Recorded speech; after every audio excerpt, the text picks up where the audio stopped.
Vamos resolver alguns exercícios tratando da lei de Gauss e de dielétricos. O primeiro exercício vai ser sobre o campo elétrico de uma camada de cargas infinita, que ela pode ser tratada como uma distribuição unidimensional de cargas. Depois a gente vai ver a mesma coisa para uma distribuição cilíndrica e depois uma esférica. E para terminar, vamos ver o que ocorre com uma esfera quando ela se encontra parcialmente imersa em um dielétrico. Vamos lá. Considere uma distribuição plana de cargas, vista aí nessa figura, que é uma camada com uma espessura B e uma constante dielétrica que vale 1, que é igual ao do vácuo.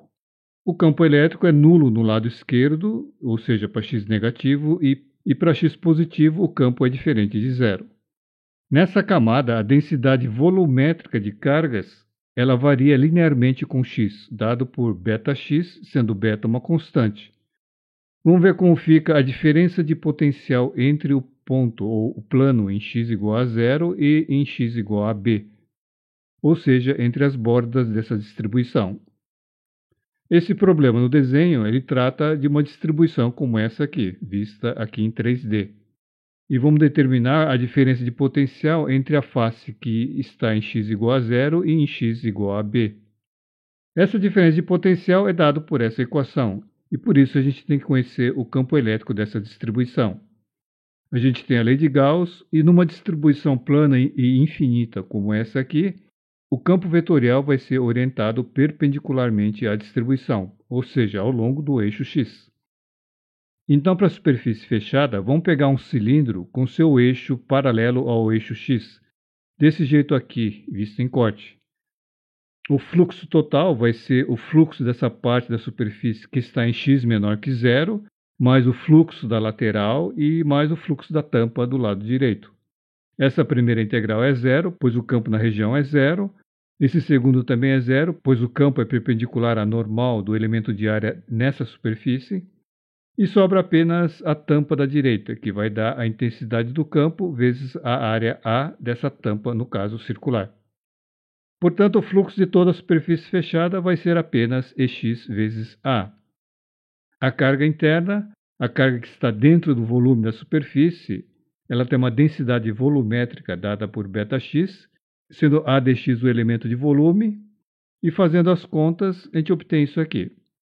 Substituindo o fluxo total e a carga interna na lei de Gauss, a gente obtém um campo cuja intensidade varia com x ao quadrado. Portanto, a diferença de potencial, substituindo o Ex, vai dar isso aqui. Portanto, o resultado é menos βb ao cubo sobre 6ε0. E esse sinal menos indicando que o potencial do lado esquerdo da distribuição é maior do que o potencial do lado direito. E isso termina o exercício.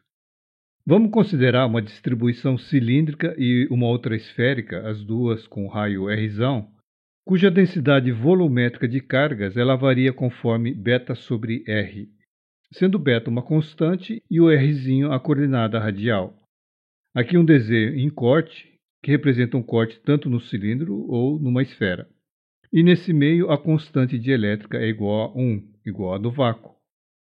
Primeiro vamos considerar esse desenho como sendo um corte em um cilindro e vamos determinar o campo elétrico no seu interior. A gente tem a lei de Gauss e vamos usar coordenadas cilíndricas com o eixo do cilindro coincidente com o eixo Z, portanto a sua origem está sobre esse eixo. E para esse caso a gente sabe que o campo elétrico é radial. Então, como superfície fechada, vamos usar um cilindro coaxial à distribuição. Esse cilindro tem um raio R, um comprimento H, e a sua lateral passa pelo ponto P1.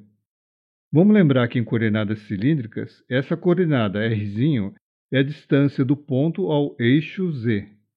E nesse sistema de coordenadas, o elemento de área e o elemento de volume são dados por essas equações. Dessa forma, o fluxo do campo elétrico na superfície vai ser simplesmente o fluxo da lateral, que vai dar 2πrHER. A carga interna é a carga que está encerrada dentro do volume da superfície fechada. Então, é uma integração no raio de 0 a R, no comprimento de 0 a H e em θ variando de 0 a 2π. E vai dar 2πrH beta. Substituindo o fluxo e a carga interna na equação de Gauss, a gente obtém que o campo ER é beta sobre ε0. Portanto, o nosso resultado é esse, um campo radial com intensidade beta sobre ε0. Agora vamos considerar que a distribuição é uma distribuição esférica, uma esfera com raio R, e determinar o campo no ponto fora dessa esfera. Vamos usar o sistema de coordenadas esféricas com a sua origem no centro da esfera. E nesse caso a gente sabe que o campo é puramente radial. Portanto, como superfície gaussiana, a gente usa uma esfera concêntrica à distribuição. Uma esfera com raio R passando pelo ponto P2. Agora, em coordenadas esféricas, esse R é a distância do ponto à origem. Lembre-se que em coordenadas cilíndricas é do ponto ao eixo Z. Aqui é do ponto à origem. E o elemento de área e o elemento de volume nesse sistema de coordenadas são dados por essas equações. E dessa forma, o fluxo do campo vai ser 4πr2ER. A carga interna é a carga que está dentro do volume encerrado por essa esfera de raio R.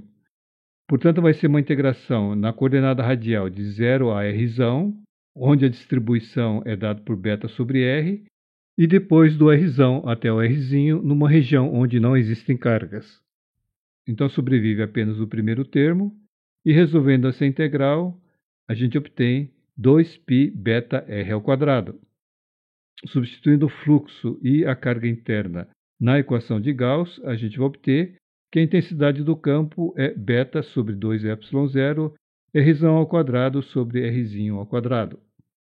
Portanto, o resultado é esse aqui, um campo elétrico radial com intensidade beta sobre 2ε0 R sobre R, os dois ao quadrado. Portanto, um campo cuja intensidade diminui com 1 sobre R ao quadrado. E isso termina o exercício. Considere uma esfera metálica pendurada sobre um líquido até a sua metade, e essa esfera está ligada a uma fonte DC com uma tensão V.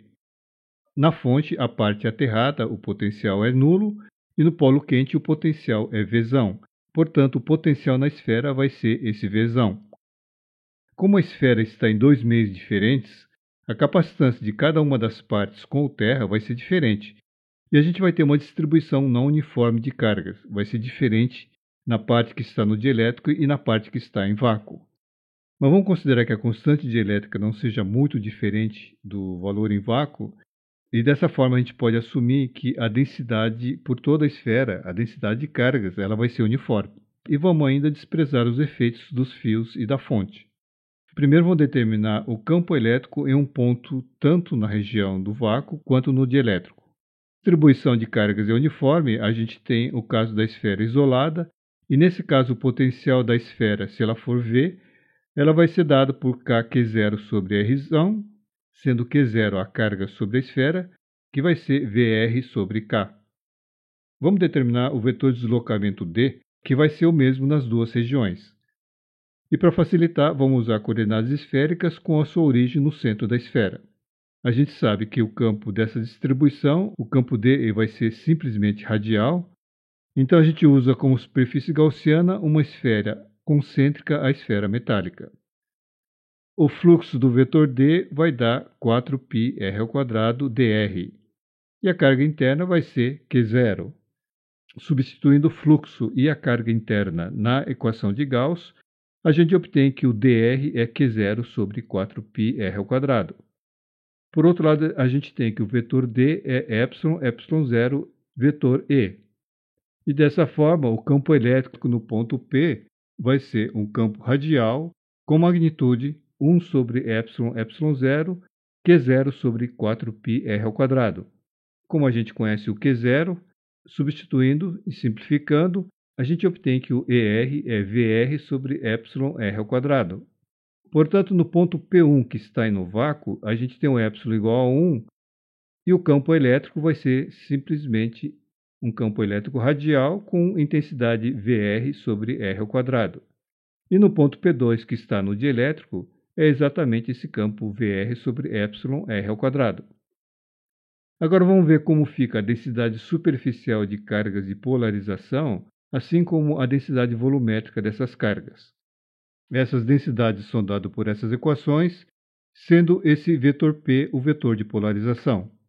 A gente tem que o vetor de polarização é o vetor D menos o ε0, vetor E, o que vai me dar no final ε menos 1, ε0, vetor E. Por outro lado, a gente sabe que o campo elétrico é puramente radial, portanto, o P vai ser também radial. Substituindo ER, a gente tem isso aqui. Em suma, o vetor de polarização e a sua intensidade são dados por isso. Tendo a polarização, a gente pode ver como fica a densidade superficial e a densidade volumétrica de cargas de polarização. Para sabermos da densidade superficial, a gente precisa saber como está a normal. E o dielétrico é o volume de um material isolante, e a sua borda ela vai formar uma superfície fechada. Como a normal sempre aponta para fora da superfície fechada, a gente vai ter esse cenário aqui. No trecho plano, a normal aponta para cima, que está aí ao longo do vetor unitário EZ, e na cavidade está no sentido oposto ao vetor unitário ER. Desta forma, na parte plana a gente tem isso, e como os vetores são perpendiculares entre si, vai dar zero, ou seja, não tem cargas de polarização nessa parte. Na cavidade, o vetor normal é em menos ER. O vetor de polarização continua sendo radial, e a sua intensidade na superfície da cavidade, ou seja, em R igual a R, vai ser isso aqui. Dessa forma, a densidade superficial de cargas vai dar menos ε menos 1 sobre ε, ε0V sobre R. Como a constante dielétrica é maior que 1 e a tensão aplicada é positiva e todo o resto é positivo, então isso vai dar um valor numérico negativo. Por isso, com essa tensão positiva, a gente vai ter cargas de polarização negativas que a gente pode ilustrar desse jeito aqui. Elas não estão fora da cavidade, é apenas um desenho, elas estão na superfície da cavidade. Agora vamos ver como fica a densidade volumétrica de cargas de polarização, que é dado por menos o divergente da polarização. E o divergente aplicado num vetor genérico em coordenadas esféricas é dado por isso aqui. E no nosso caso, sobrevive apenas o primeiro termo, que tem o componente radial, e vai dar isso aqui. Substituindo o PR, a gente obtém uma derivada em R de uma constante, que costuma dar zero. Portanto, não existem cargas de polarização no volume do dielétrico. Elas estão apenas na superfície da cavidade. Então, desenhando um cenário final, a gente teria algo desse tipo aqui. E com isso a gente encerra esse exercício.